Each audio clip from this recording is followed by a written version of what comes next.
Welcome to the show, everyone. This is Trust Talks. My name is Pav, and today we have CZ. Really excited for this conversation. Super cool. Time to have this conversation, and thank you for being here. What's your prediction on where that heads into the next 12 months? 1 billion. Before Binance, if you submit a support ticket to any of the exchanges, you wait for 2 months and nothing happens. We brought that to within 1 minute response time for the industry. For builders in the industry, we shouldn't be trying to time the market. We should just always maximum speed build. Or what would you say a strategy would be on making that process of onboarding into crypto or even operating on chain seamless? Let's get straight into it. You've been integral in the space for the best part of over a decade. What's the proudest thing you've built over at Binance and in the industry? I think we're very proud to set a standard for user protection. So I think before Binance, if you submit a support ticket to any of the exchanges, you wait for 2 months and nothing happens. We brought that to within 1 minute response time for the industry. Because we do it, others have to do it. Otherwise, they already have smaller market shares. But they caught up. And then the ethos that we instilled in protecting our users, I think are now being copied by the industry to a large extent. I think that's probably the most proud part for me. Yeah. It's incredible because that's how you lead in the space, right? It's by innovating and adapting, and then you set a standard. And then once you have that standard that's set, everyone almost has to adhere to it because they're not going to be meeting that same standard. So it's a really good point. I wanted to get your take on the market at the moment, right? The market is heating up.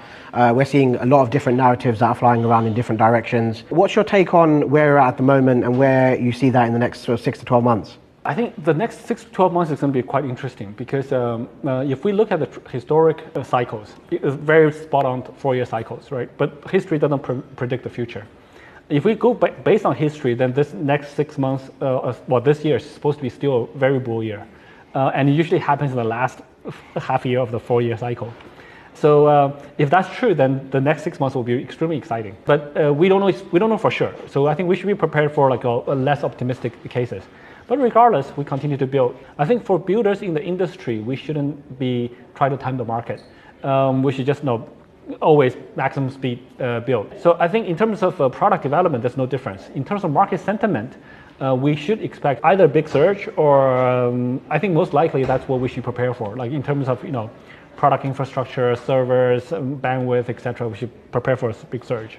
It's a great point. It's something that we're focusing on at Trust Wallet as well, as you know, like building in the market irrespective of sentiment, constantly shipping out product, improving user experience, and also making that process seamless as well. I think that's a really big part of how the narrative moves in the next 6 to 12 months. Yep. And I completely agree. Like the markets are changing, cycles are changing, and how users are being onboarded. We saw a lot happen through Solana and through meme coins. Yep. That changes how users shift and behave. And with the regulations that are coming in, what Binance are doing, Trust Wallet are doing to support that, it makes complete sense in how that's going to grow. I'd love to get your take on how crypto is evolving in regions, right? It's a very powerful conversation. We're seeing mass adoption happening in underdeveloped regions, unbanked regions where there's high levels of inflation. What's your views on that, and how big is that going to be in the next 6 to 12 months? How is that market going to come on chain, and what's the importance of that? Sure. I think in the last 6 months, we've seen a lot of shift. But the shift is not so much region-driven or not culture-driven. It's very specific leader-driven. So some country leaders have caught on, have now understood crypto, or they have good advisors that taught them, etc. So, for example, UAE has understood this 4 years ago, and they embraced crypto. So that's why we're here. And then there's a dozen other countries where the leaders understand this is a new technology for money. And plus more. So they want to embrace it strongly. But I haven't seen an entire region do it yet. So it's now individual leaders who are have the foresight.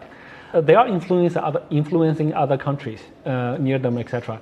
So we've seen very strong adoption in, say, Abu Dhabi, Thailand, Malaysia, Pakistan, Montenegro, even some African countries like Kenya, Uganda, Sierra Leone, even Montenegro. So there's a few different countries that kind of pushing forward more quicker than the others.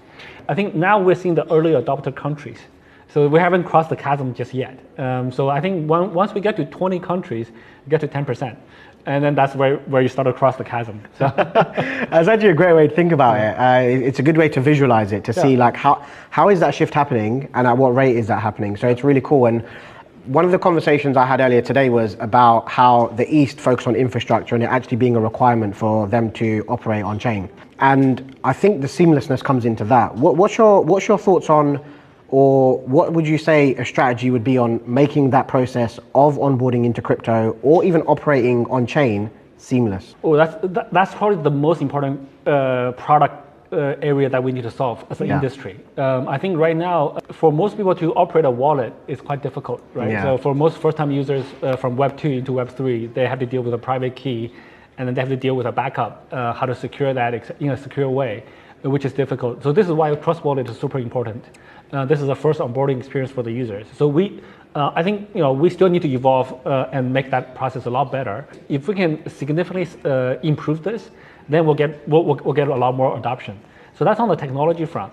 And then on the regulatory front, we need to see more clear regulations supporting people. 100%. Right now, it's a bit unclear. In many countries, whether if you use your own self-custody wallet, it's not regulated, right? So again, we're kind of in uncharted territory. But it's just software that you download.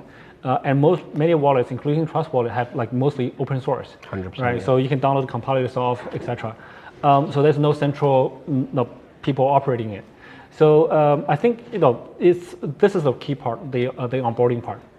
Amazing. I completely agree. I wanted to shift the direction of the conversation a little bit, just as we head into the last half or the last sort of 5 minutes. We've seen you, or the industry, and especially you yourself, navigate through Black Swan events quite gracefully. And it could be better. And turns in the market that have had significant impact. What's your thoughts on the strategy and the principles behind how to deal with those events? Like, what's your sort of frame of reference and your plan when something like that happens? Okay, that's a broader topic. I'm not sure if I have all the right answers there. Number one is you got to know your direction, right? So you have an overall direction that you're moving forward, and you want to know exactly kind of longer term where you're going. In the short term, you want to be very flexible because short term there's a lot of changes. So you kind of like, I'm going this way, but short term I may have to zigzag a bit to sort of to navigate. So that short-term flexibility and dynamically being able to adjust is super important. So you have to have agility in your team structure, in your everything, in your product, etc.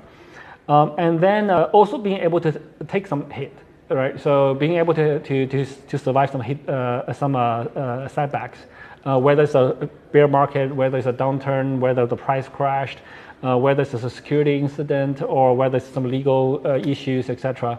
You got to be able to weather through some of those things. But if you don't have the target, then you may get sidetracked, right? So this is why you want to have a long target. Okay, that's the direction we're going. I'm zigzagging through this sort of landscape, but I'm still going this way in the long term. So I think having all of that is quite important. And lastly, I would add, having an accurate understanding of the world is quite important. So if you live in a fantasy world when you're navigating, then the reality is different. So then you run into problems. Yes, but no one's 100%, right? So I misjudged quite a lot of situations in the past, but hopefully you're strong enough to survive. Amazing. Yeah. Really, really good advice. Just 2 last questions as we wrap up. I know we're conscious of time. Trust Wallet hit 200 million downloads with 17 million monthly active users. Yeah. What's your prediction on where that heads into the next 12 months? 1 billion. Let's go. Love to see that.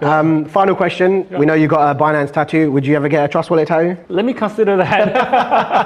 I'm not against it. Well, look, I really appreciate your time. Thank you so much for sitting with us. Thank you so much for having me. We've had an incredible conversation at Trust Talks. My name is Pav. I've been your host. Thank you so much.